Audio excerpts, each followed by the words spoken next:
I joined the Trust just over 2 years ago as the Director of Information Management and Technology, and it was the combination of two previous posts, IT and information, being pulled together.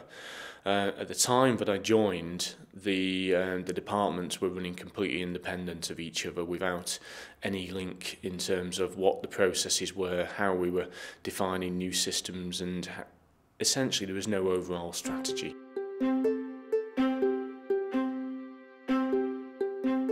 My objectives for the IM&T Strategy Review were to create a document that was going to be used by the organisation.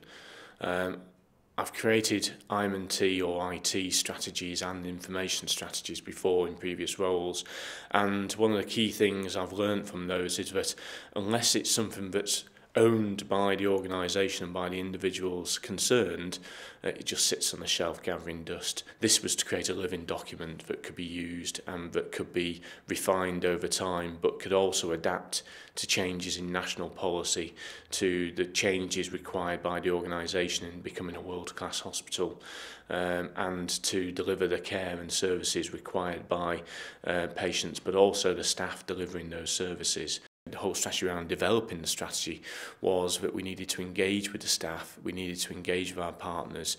This was not going to be something I wrote up and then sent out and said, here's your new strategy. It had to be built from the bottom up. What did the staff need? What did the patients want? And how were we going to make sure that we governed that efficiently and effectively, so that not only did we deliver against people's expectations, but we did so in a cost-effective manner and in a manner that enabled the Trust to move forward against ever-increasing competition and ever-reducing cost base that we have to work within.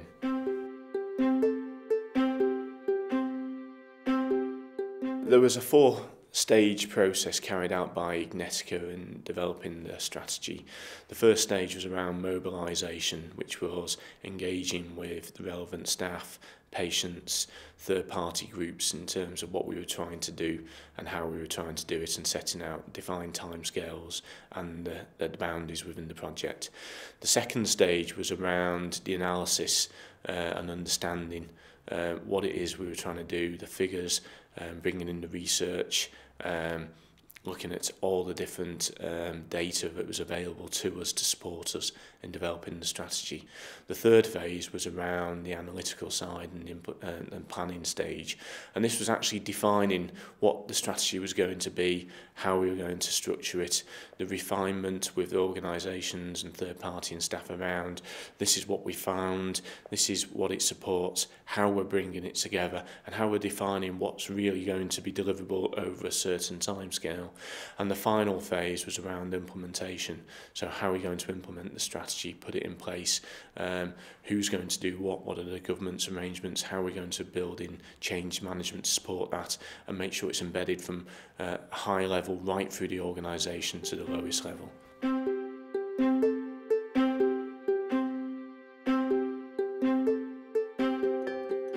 The way that Ignetica went about this was they created a single portal that we could go through, hosted by themselves, which kept us updated of all the pieces of work that were due to happen as part of the project, of responses that had got back, clear oversight of the project plan, what the deliverables were going to be at any point in time, a very succinct but effective project status report that came to me and to the project team on a weekly basis in terms of what it was they'd done that week, what still was outstanding, any risks to the project, and to make sure they were escalated up to myself so I could mitigate against those risks very early on before they actually became issues.